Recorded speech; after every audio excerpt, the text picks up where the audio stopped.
목소리 높여서를 함께 부르심으로 2023년 1월 9일 월요일 새벽 예배를 시작합니다.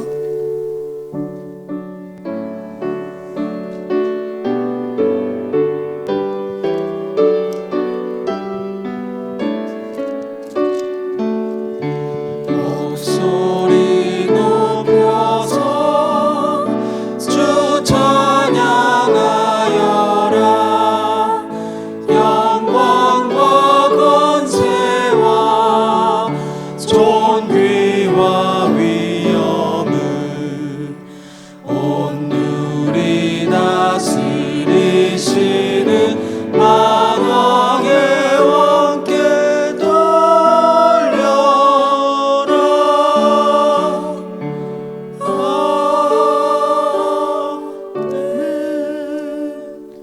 계속해서 272장 고통의 멍에 벗으려고 함께 부릅니다.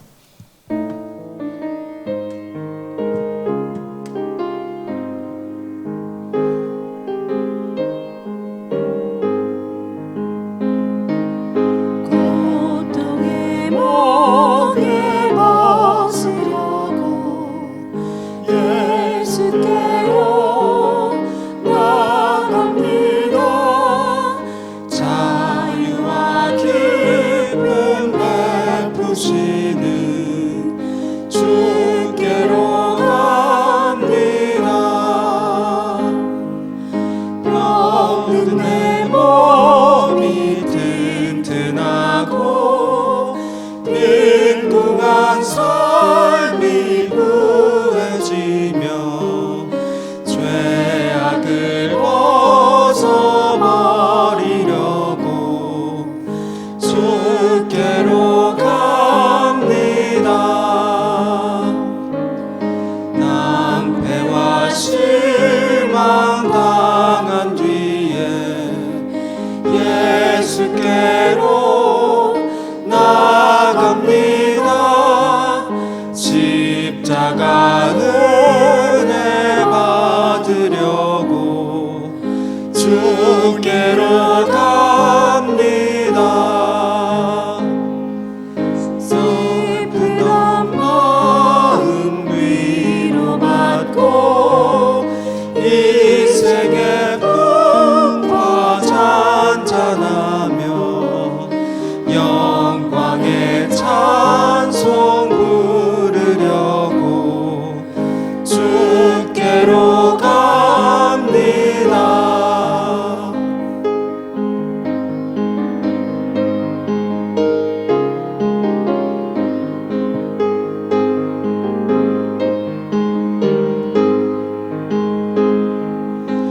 교만한 마음을 내버리고 예수께로 나갑니다. 복 되신 말씀 따르려고 주께로 갑니다.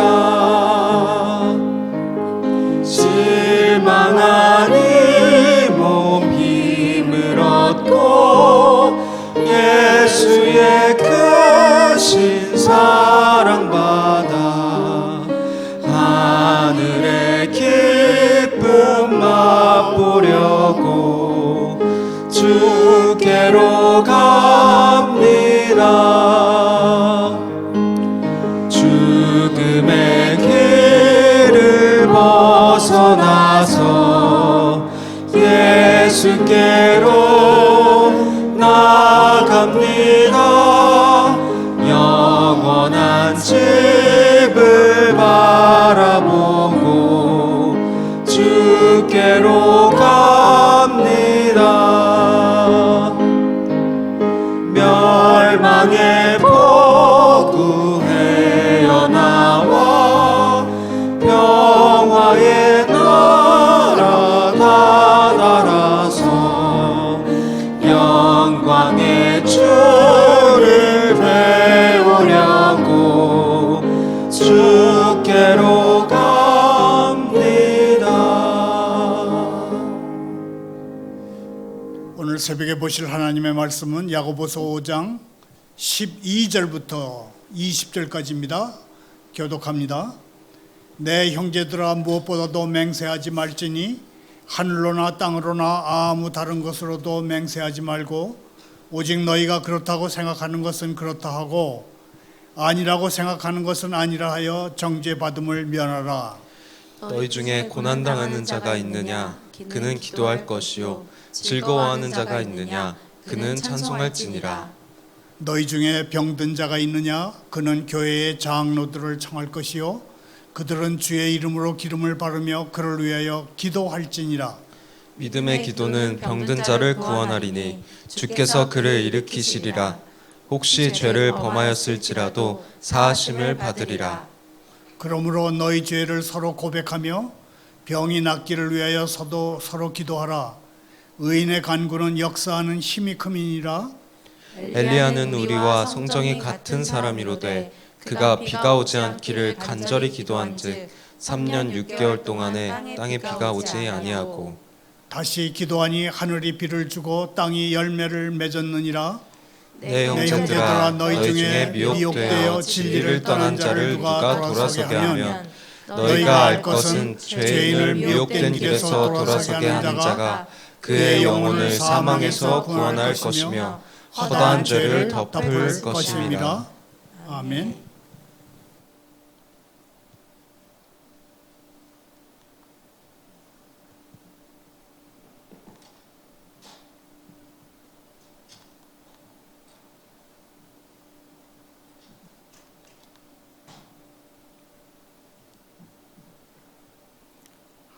하나님 아버지, 저희를 보내신 주님의 일을 아직 해가 있을 때 하게 하옵소서.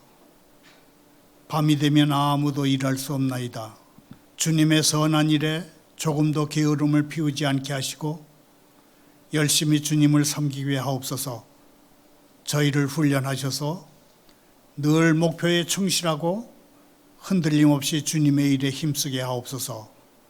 주님 안에서 저희의 수고가 헛되지 아니할 줄을 저희가 확신하나이다. 예수님의 이름으로 기도하옵나이다. 아멘.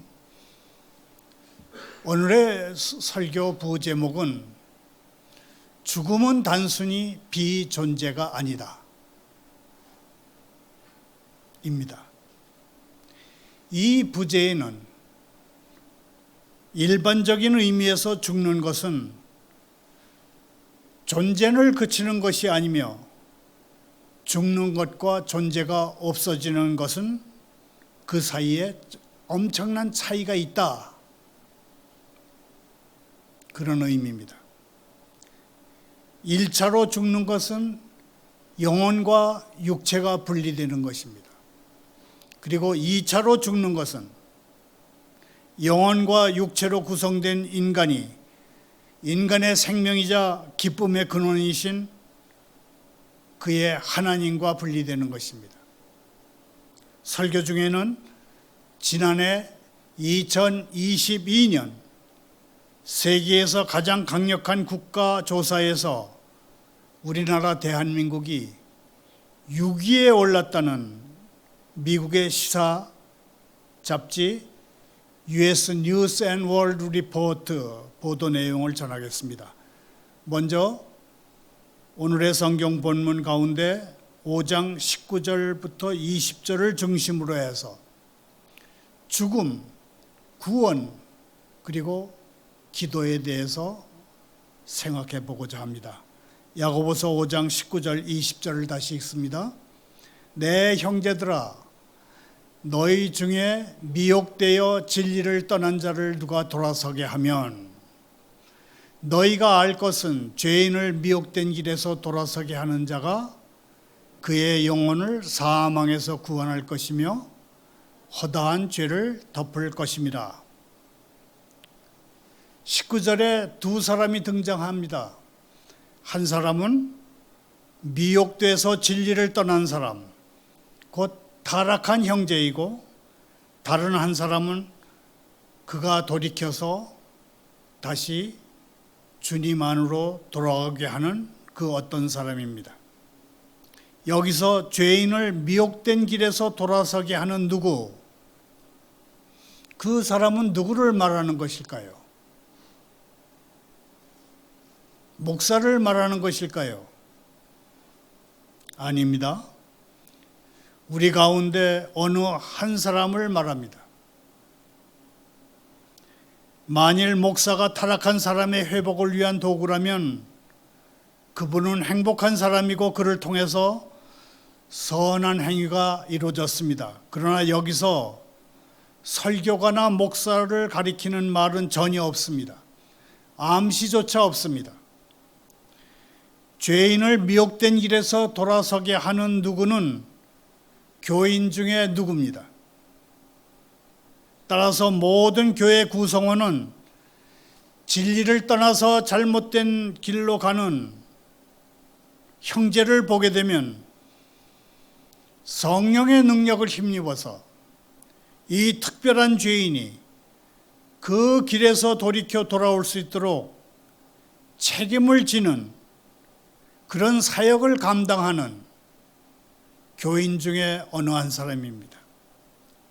믿지 않는 사람들을 돌아보는 일에 최선을 다해야 하지만 믿음의 형제를 돌보는 일도 매우 중요하다.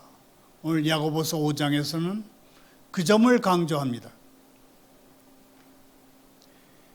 교회 안에 있는 다른 형제 자매에게 이로움을 끼치는 일은 교회 투표를 통해서 선정된 그런 직분자의 책임만은 아닙니다.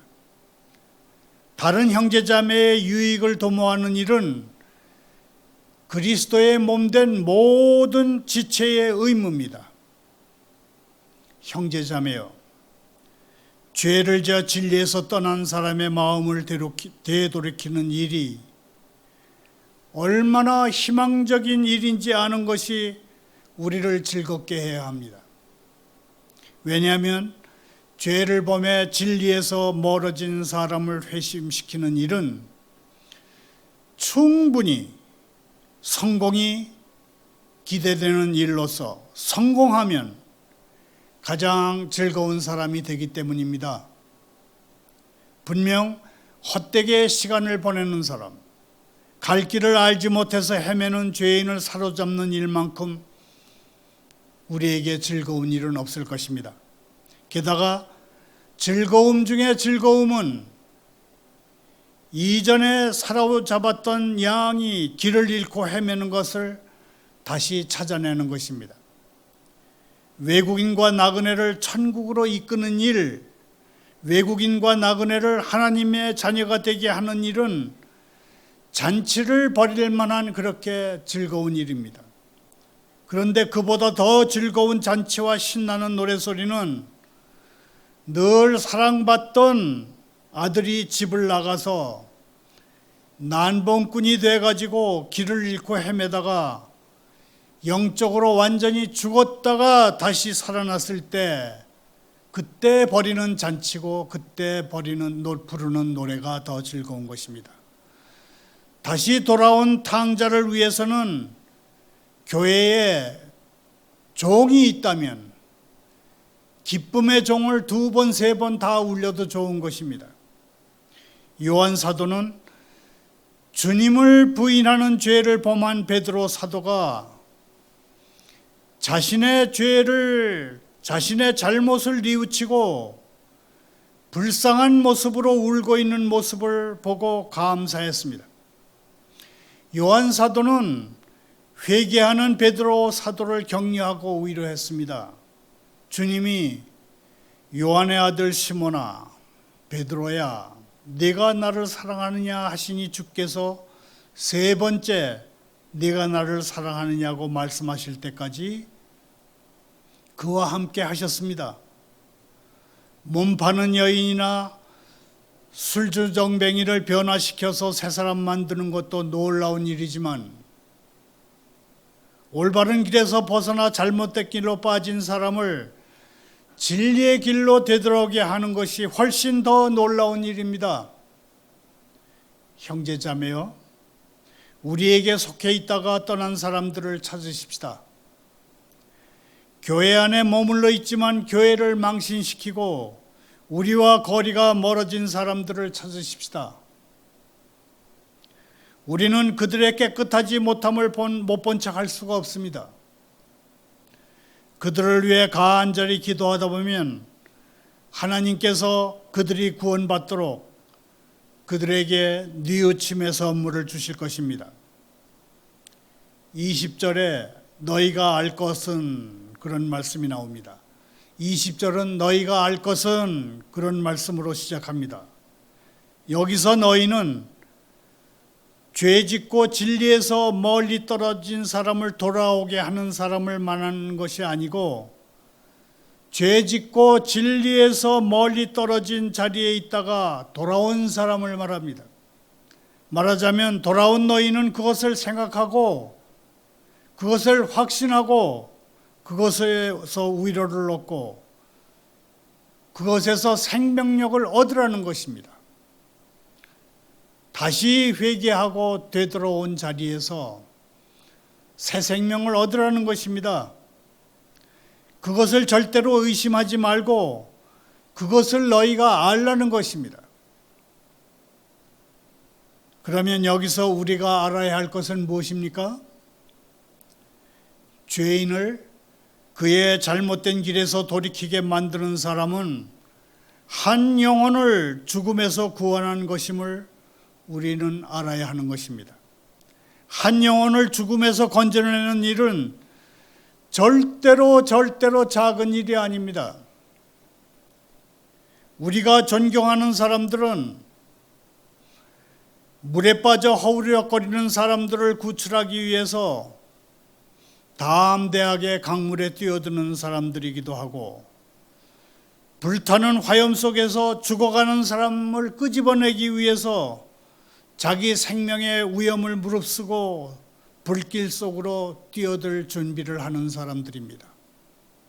진정 우리가 존경해야 될 사람들은 그런 사람입니다. 119 구조대원, 소방관들이야말로 진정한 우리의 영웅인 것입니다. 하나님께서 이 용감한 심령들에게 복을 내리시기를 간구합니다.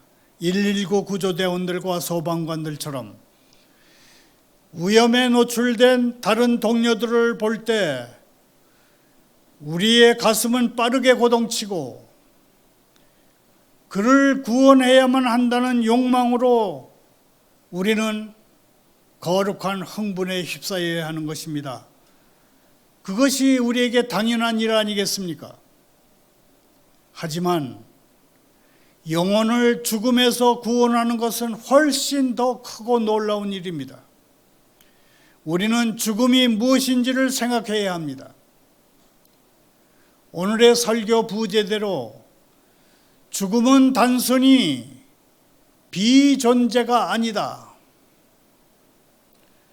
죽는다고 해서 더 이상 존재하지 않는 것이 아닙니다. 죽음은 소멸도 끝도 아닙니다. 죽음은 또 하나의 시작입니다. 또한 단순히 영원히 사는 것이 영생이라면 그냥 지금 사는 삶이 계속되는 것이 영생이라면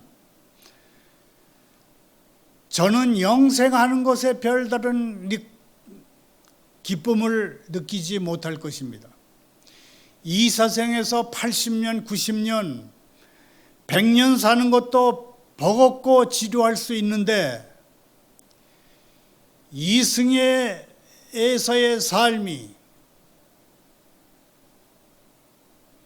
천당 가서도 끝없이 계속된다면 그런 삶이라면 말입니다. 마찬가지로 단순히 삶이 멈추는 게 죽음이라면 저는 죽음에 별다른 두려움을 느끼지 못할 것입니다. 죽음이 단순히 핏기가 없는 존재가 된다거나 죽음이 단순히 존재가 아닌 존재가 되는 것이라면 죽는 게 뭐가 두렵겠습니까? 하지만 성경에서 영생은 영원한 실존과는 전혀 다른 어떤 사실을 의미합니다. 성경에서 영생은 충만한 기쁨 속에서 떨쳐지는 모든 것을 갖고 존재하는 것을 의미합니다. 자막을 따라 함께 읽으면서 정리합니다. 성경에서 영생은 충만한 기쁨 속에서 펼쳐지는 모든 것을 갖고 존재하는 것을 의미합니다. 성경에서 영생은 건초더미 속에 존재하는 한 포기의 식물처럼 그렇게 존재하는 것이 아니라 가장 아름답게 피어난 꽃처럼 존재하는 것입니다. 성경에서 그리고 통상적인 의미에서 죽는 것은 그냥 존재를 그치는 것이 아닙니다. 죽는 것과 존재가 없어지는 것 사이에는 엄청난 차이가 있습니다. 첫 번째 죽음에 관해서 말하자면 죽는 것은 영혼과 육체가 분리되는 것입니다.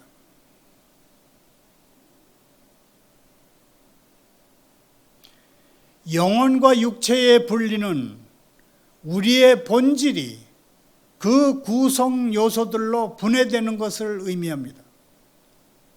그리고 두 번째 죽음에 관해서 말하면 죽는 것은 영혼과 육체로 구성된 인간이 인간의 생명이자 기쁨의 근원이신 그의 하나님으로부터 분리되는 것입니다. 두 번째 죽음은 하나님의 현존과 하나님의 권능의 영광에서 영원히 차단되는 것입니다. 하나님의 현존과 하나님의 권능의 영광에서 영원히 차단되는 이 두 번째 죽음은 인간이 파괴의 성, 파괴의 도시를 갖는 것이고 치명적인 파멸 속으로 들어가는 것입니다. 성경에 기록된 두 번째 죽음은 마지막 날에 얼마나 두려운 결과를 가져오는지를 보여줍니다. 그것은 여호와 하나님에 대한 두려움입니다. 결코 죽지 못하는 벌레의 두려움이고 결코 끌 수 없는 불의 두려움입니다. 두 번째 죽음의 두려움은 갈기갈기 찢겨지는 일의 두려움이고 영원히 솟아오르는 고통의 연기의 두려움입니다. 또 결코 끝이 없는 저 밑바닥 무저갱의 두려움입니다. 저는 이 두려움들을 더 이상 종합할 생각은 없습니다. 만일 우리 가운데 누가 하나님의 일하심을 통해서 어떤 사람을 그의 잘못된 길에서 돌이키도록 이끄는 도구가 된다면 영원한 죽음으로부터 영원히 구원받게 되리라는 것이 우리에게 가장 큰 기쁨이 될 것입니다. 구원받는 이는 그 두려운 지옥을 모르게 될 것이며 그 두려운 진노를 느끼지 않아도 될 것이며 하나님의 현존 앞에서 사라지게 되는 일이 절대로 일어나지 않을 것입니다. 세상에서 이보다 더 가치 있는 즐거움이 있겠습니까? 형제자매요, 우리는 영혼을 사망에서 구원하는 것이 예수님을 영화롭게 하는 일임을 기억해야 할 것입니다. 왜냐하면 예수님의 거룩한 피를 통하지 않고는 영혼을 구원할 길이 전혀 없기 때문입니다. 형제자매요, 그러면 우리는 어느 영혼을 사망에서 구원하기 위해서 무엇을 할 수 있을까요? 결론부터 말하면 우리 스스로의 힘으로는 아무것도 할 수가 없습니다. 이것은 책상 위에 놓인 펜이 스스로 철로 역경이라고 하는 책을 쓸 수 없는 것과 마찬가지입니다. 그러나 17세기 영문학을 대표하는 작가이자 설교가였던 존 버니언 작가가 그 펜을 붙잡자 거기서 비교할 수 없는 철로 역정이라고 하는 걸작이 탄생했던 것입니다. 마찬가지로 우리도 하나님의 영원하신 영이 우리를 지배하기 전에는 우리가 영혼을 회심시키기 위해서 할 수 있는 것은 아무것도 없습니다. 그러나 우리가 예수님이 영광을 받으시고 성령님이 높임을 받으시는 것을 아는 것으로 충분히 기뻐할 때 주님은 우리를 통해서 놀라운 기적을 행하실 수 있고 우리를 통해서 주님 자신이 영광을 받으실 것입니다. 누구도 그것을 금으로 싸거나 그 펜에 빛나는 업적을 책으로 출판한 사람은 없습니다. 지금부터 저는 야고보 사도가 말한 것은 오직 한 사람의 마음을 돌이켜 돌아오는 것에 관한 것임을 특별히 강조하고자 합니다. 너희 중에 미혹되어 진리를 떠난 자를 누가 돌아서게 하면 너희가 알 것은 죄인을 미혹된 길에서 돌아서게 하는 자가 그의 영혼을 사망에서 구원할 것이며 허다한 죄를 덮을 것입니다. 이 본문은 미혹돼서 진리를 떠난 사람을 목사나 또는 놀라운 신적 능력을 가진 어떤 사람이 돌아서게 하면이라고 말씀하지 않습니다. 야고보 사도는 이 구절에서 성령이나 주 예수 그리스도를 말하지도 않습니다. 목사나 신적 능력을 가진 사람이 아니더라도 한 영혼을 죽음에서 구원하고 허다한 죄를 덮어줄 수 있다고 말합니다. 형제자매여, 우리가 누구든 간에 우리는 죄인들의 마음을 돌이켜 세우는 일에 쓰임받기를 갈망하십시다. 하나님을 떠나 죄를 범한 다른 동료 그리스도인들에게 영적 선을 행할 수 없다거나 죄를 범한 크리스천 동료에게 예수 그리스도와 십자가에 달려 죽으신 그분을 전하지 않는다면 그들에게 구원의 복락을 받게 할 수 없다는 사실을 기억하십시다. 하나님이 우리를 사용하실 것입니다. 그러나 우리는 쓰임받기를 얼마나 고대하며 쓰임받기를 얼마나 간구하며 쓰임받기를 얼마나 열망해야 할까요? 형제자매요, 우리는 우리가 하나님께 쓰임받는 일을 방해하는 모든 것을 제거해야 합니다. 만일 우리가 하나님의 쓰심을 받는데 적절하지 못한 불의를 행하거나 그 일에 관계하고 있다면 주인이 쓰시기에 합당한 그릇이 될 때까지 우리는 우리를 깨끗하게 해주시고 고침받으며 악에서 벗어나게 해주실 것을 주님께 간절히 기도하지 않으면 안 될 것입니다. 그런 다음에 우리는 쓰임받을 기회를 조심스럽게 기다려야 할 것입니다. 우리의 눈과 귀를 세상을 향해서 열어놓고 선을 행할 모든 기회를 활용할 준비를 해야 합니다. 그리고 그렇게 쓰임 받을 때까지 만족하지 말고 선을 행하는 것이 우리 삶의 제1의 목적과 중심적인 야망이 되도록 해야 합니다. 어떻게든 우리는 영혼들을 예수 그리스도께도 이끌어야 하고 이끌 것입니다. 우리 가운데 누구라도 하나님의 가문에 대해 무지한 것에 만족해서는 안 될 것입니다. 불타는 지옥에서 죄인을 끄집어낼 때까지 부르짖고 탄식해야 할 것입니다. 단 한 사람의 죄인이라도 예수 그리스도께로 이끄십시다. 그러면 우리는 영혼을 죽음에서 구원하고 허다한 죄를 갚는 사람이 될 것입니다. 말을 맺습니다.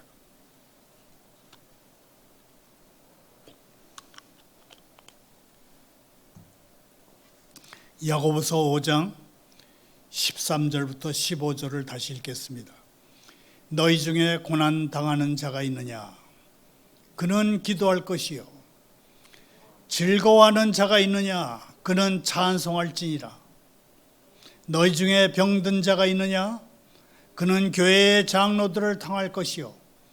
그들은 주의 이름으로 기름을 바르며 그를 위하여 기도할지니라. 믿음의 기도는 병든 자를 구원하리니 주께서 그를 일으키시리라. 혹시 죄를 범하였을지라도 사하심을 받으리라.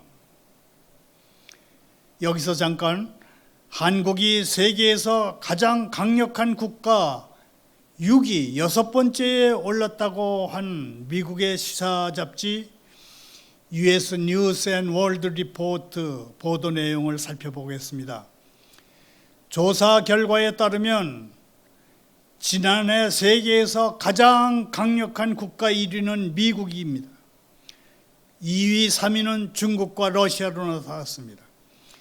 US News and World Report에 따르면 미국은 세계에서 가장 지배적인 경제 강국이고 군사 강국입니다. 그러나 미국에는 인종 간 갈등과 소득 불평등과 유권자의 양극화 문제에 직면해 있다고 분석합니다. 2위 중국은 경제적으로 빠르게 성장하고 있으나 심각한 환경오염과 무자비한 인권 정책으로 비판을 받고 있다고 지적했습니다. 3위 러시아는 천연자원을 기반으로 하는 경제 대국 중 하나이나 우크라이나 전쟁을 일으킴으로써 서방 세계와의 극도의 긴장을 유지하고 있다고 했습니다. 이 조사에서 우리나라 대한민국은 6위를 차지했습니다. 그 전 화면 놔주세요. US 뉴스 앤 리포트는 한국은 세계 최대의 국민 총저축, 그러니까 세계에서 저축을 가장 많이 하는 국민이 대한민국 사람들이라는 것입니다. 그리고 높은 외환보유고 달러를 비교적 많이 가지고 있는 나라가 대한민국이라는 것입니다. 그래서 최대 경제국 중에 하나가 된 것입니다. 그리고 유엔이라든지 G20라든지 동남아 국가연합이라든지 세계무역기구 같은 많은 국제기구의 회원국이기도 하다고 전했습니다. 그리고 4위는 독일, 5위는 영국, 7위는 프랑스, 8위는 일본, 9위, 10위는 아랍에미레이트와 이스라엘입니다.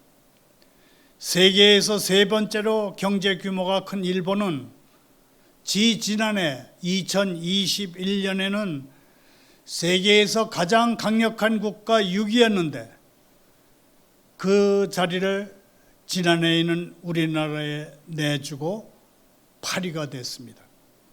다시 성경으로 돌아옵니다. 너희 중에 병든 자가 있느냐? 그는 교회의 장로들을 청할 것이요. 그들은 주의 이름으로 기름을 바르며 그를 위하여 기도할지니라. 이 구절에서 강조하는 것은 기도입니다.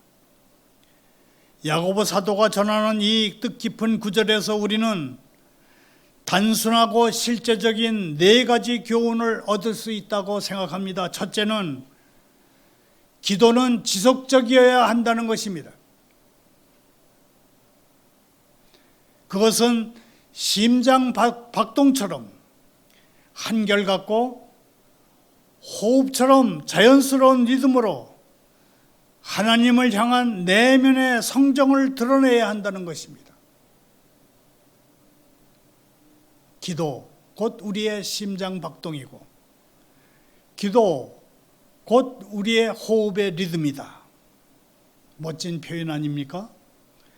물론 시간을 정해놓고 하루에 서너 번씩 기도해야 한다고 말하는 것이 아닙니다. 하루를 지내면서 벌어지는 일들을 기도와 찬양으로 응답하며 하나님께 대화해야 한다는 것입니다. 둘째, 기도는 삶의 모든 영역을 위한 것입니다. 기도는 대개 고통, 질병, 죄, 두려움, 상실 뒤에 우리가 하기 마련입니다. 그러나 기도는 기쁨, 축복, 감사, 그리고 그대의 하나님 아버지와 나누는 친밀한 대화입니다. 그대의 모든 상황 속에서 아버지께 기도로 화답할 때 그대는 기쁨과 평안을 누릴 수 있습니다. 셋째, 기도는 책임을 대체하지 않습니다. 기도는 지적 활동을 제외시키지 않습니다.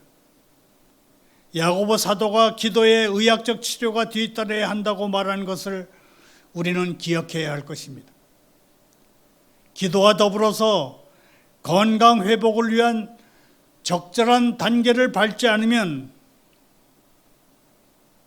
그것은 치유되기를 바라지 않는 것이 됩니다. 마지막으로 기도는 완전한 사람들을 위한 것이 아니라 불완전한 사람들을 위한 것입니다. 기도는 불완전한 사람들을 위한 것입니다. 야고보 사도는 우리와 성정이 같은 사람의 능력 있는 기도의 본보기로 엘리야 선지자를 들었습니다. 능력 있는 기도를 하기 위해서 우리가 선지자나 사도가 될 필요는 없습니다. 죄가 없어야만 기도할 수 있는 것도 아닙니다. 그러므로 훌륭한 사람이 될 때까지 기다리지 마십시다. 기다리면서 기도하십시다. 기도하면서 좀 더 나은 사람이 되어 가십시다. 잊지 마십시다. 하나님은 듣고 계십니다. 그대는 기도하고 있습니까? 감사합니다. 기도합니다. 하나님 아버지, 서로 사랑하라 하신 주님의 가르침대로 저희가 더욱더 서로를 사랑하게 하시고 겨를이 있을 때마다 모든 사람에게 선한 일을 행하게 하옵소서. 할 수 있는 대로 모든 사람과 더불어 화평하게 하시며 서로 화평을 꾀하는 일과 서로 덕원을 세우는 일에 힘쓰게 하옵소서. 언제나 저희 자신에게 보탬이 되는 것을 구하지 않고 형제에게 보탬이 되는 것에 마음을 쓰게 하옵소서. 저희 가운데 어느 누구도 자기만을 위해 살거나 자기만을 위해 죽는 사람이 없게 하시고 살든지 죽든지 주님의 것이 되서 오직 주님을 위해 살고 죽게 하옵소서. 예수님의 이름으로 기도하옵나이다.